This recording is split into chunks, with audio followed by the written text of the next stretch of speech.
Hello, this is Paul, and I am on Lesson 5 with our study on Windows XP, and we are presenting this in a series of 12 lessons to be able to earn a free computer.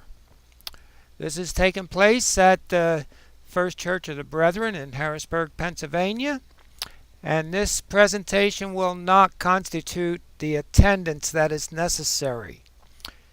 Instead, this is intended for you to go over repeated times as necessary and be able to understand our lesson a little bit better.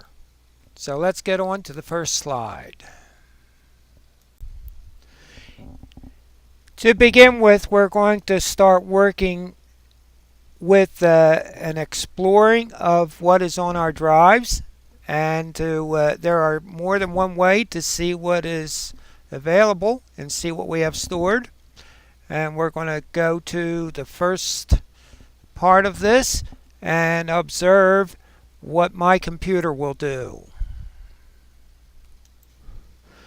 The most common way to see what's on our computer is to go to the Start menu and select My Computer. And when you do, it'll open another window to be able to see what the different drives are. Another way to do this is to select a icon from the desktop if it is available.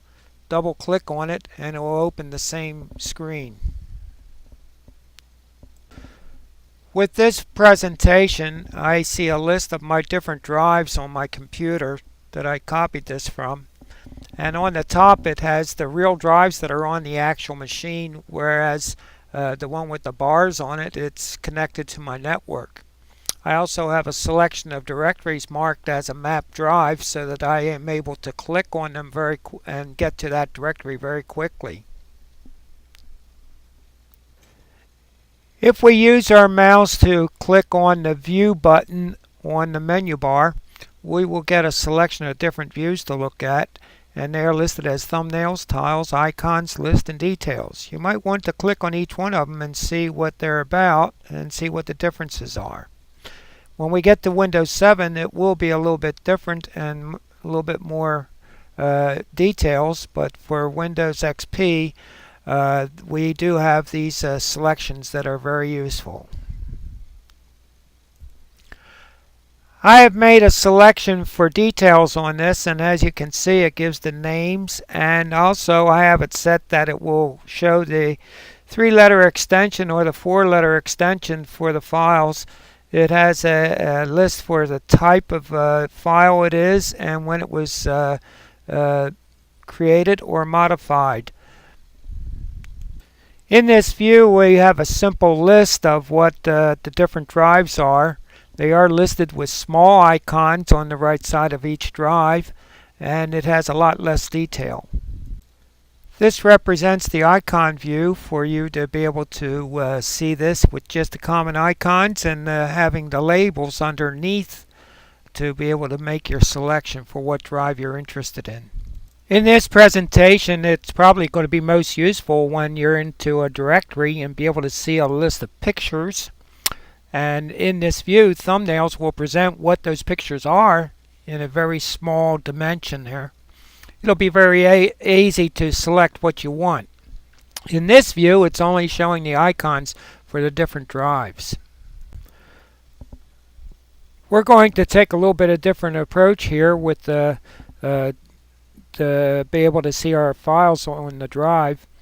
We are going to use the Start button, but instead we're going to right click on it. And if you have your computer configured to be for a left-handed person, then you would do a left-handed click. So basically we're going to use the opposite buttons now to bring up a menu. Once the menu comes up, we want to select Explore, and that would be a natural left click or a right click for a left-handed person if you had configured your computer again. This is a good presentation to get used to because what we're looking at is what is predominantly used in Windows 7. So we're using the Explorer browser here which we have some very interesting features. What we have on this display is a tree. It's on the right side of this. And what we have here is a complete outline of what's on our computer in the form of drives and directories. Take notice that there are little boxes and they have a plus sign or a minus sign in them.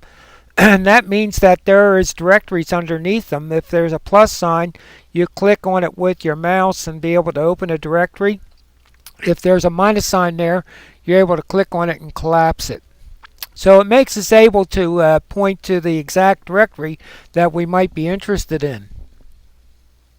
This is a real quick view for if you select something that has a plus in it, and it'll reflect on the big main pane on the left. I'm sorry, on the right. As I click on that where it says Start Menu, we also see in that big panel Programs. So it's in both panels now. This panel on the left will not display any files. It just displays the drives and the directories that are contained in it.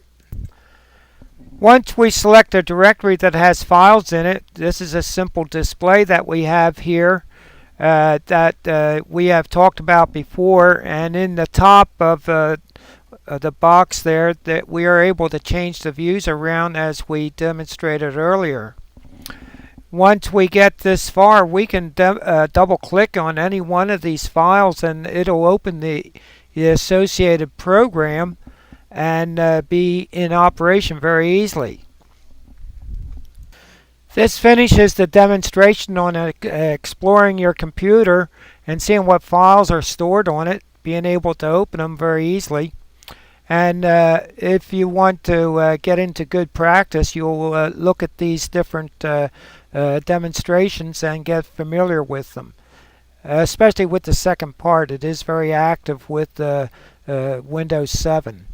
So this, when you get this finished, why feel free to move on to the second portion.